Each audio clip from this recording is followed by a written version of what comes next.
Today I'm going to touch upon three different types of buildings in which I will be able to share how each building typology can address this aspect of climate change in a very proactive manner. To begin with, I'm talking about an individual villa. This is Gratitude Eco Villa, my office. And this building yesterday won the 5-star Green Building Award, won the Baboi Kodimba, the national award. This year, only 5 buildings throughout the country have received this award, and this was the first one. It won the Exemplary Performance Award last year for its approach towards net zero water, net zero LED, and net zero waste. And most importantly, it has won a very prestigious international award. So ACC Cement's parent body, Holcim Foundation, had floated an international competition last year where they were selecting the top 50 buildings of every continent from all the 5 continents. They had left out, I think, Antarctica and another continent. But for 5 continents, they were selecting the top 50 buildings. This appeared in the top 50 buildings of Asia. And then the shockistic process began based on net zero carbon. Now, this is something that none of the green building rating systems are doing. Neither ITMVC, LEED, nor Griha, none of these building systems are calculating embodied carbon. As all of you know, I hope I'm not in an echo chamber where I'm preaching to the converted. But I'm sure all of you know that embodied carbon is the amount of carbon dioxide emission that happens during the process of construction. So none of the rating systems are measuring this. So this was an initiative, international initiative.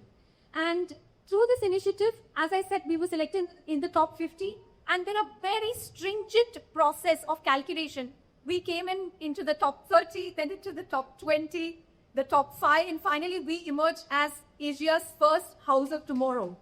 So this was the award for reducing 40% embodied carbon.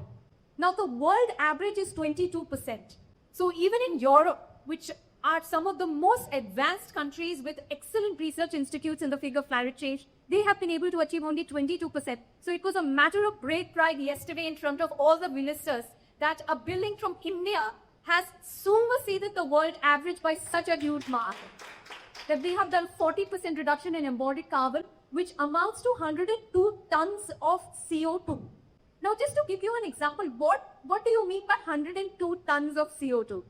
So, 102 tons of CO2 is the amount of carbon dioxide that would have otherwise required 600 mature trees to absorb, which means it would have required a forest spanning an area of 40 acres to absorb. So you see that little triangle in the center, that is the 400 square meter Gratitude building, and the outermost circle is 40 acres. So the impact of that little dot in the center is the impact of that large circle. So this is a matter of great national pride for India that a building from India has come into this realm of 40% embodied carbon reduction. So there are 3 aspects to this building which I'll briefly touch upon today.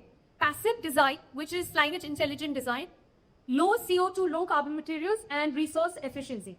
To begin with passive design, so I had a challenging site which was an acute triangle, and I had to change the challenge into an opportunity by making it acute triangle.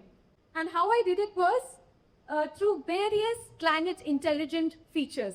The first of which being orientation. So simply by orienting a building correctly, I was able to reduce 23% of air conditioning load. Simply by orienting the building with its longer side facing north and south.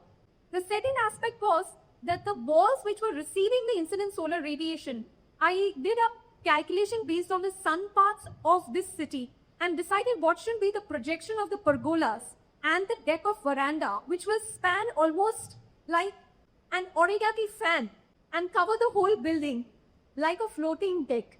Of course, we are in Pondicherry, so we have to have the French essence.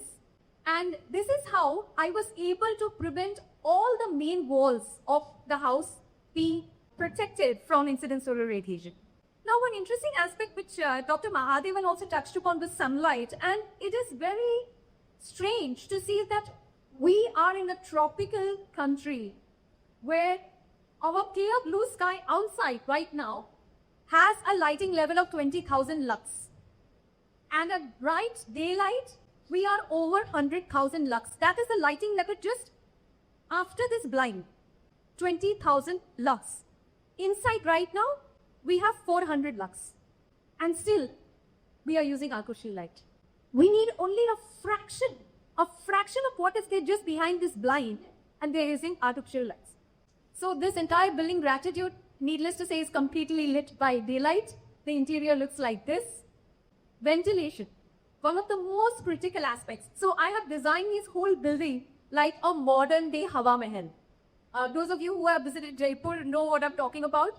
So it is really a funnel for the breeze. And I have positioned the building in such a way that every angle and every wall funnels the breeze into the building. These are again indigenous techniques that we learn from heritage buildings. And by positioning areas such as wardrobes, storerooms, utilities along sides like the western side to reduce the harsh sun harm hitting the main living areas of the building. Can we do a little experiment? Can we blow with a wide mouth onto our hand and tell me what you feel? Can we do it? Tell me what you feel. It's warm air, right? Now, can we do this with a narrow mouth? The air it's the same air, but it has become cool simply by changing the aperture size. Now, these are very simple principles that we can make use of in our buildings. So, wherever is the windward direction, small openings, leeward direction, large openings. These are such simple principles of climate intelligent design. So, that is how this building is a Hawa Mahal and centrally positioned courtyards and skylights which enable the stack effect.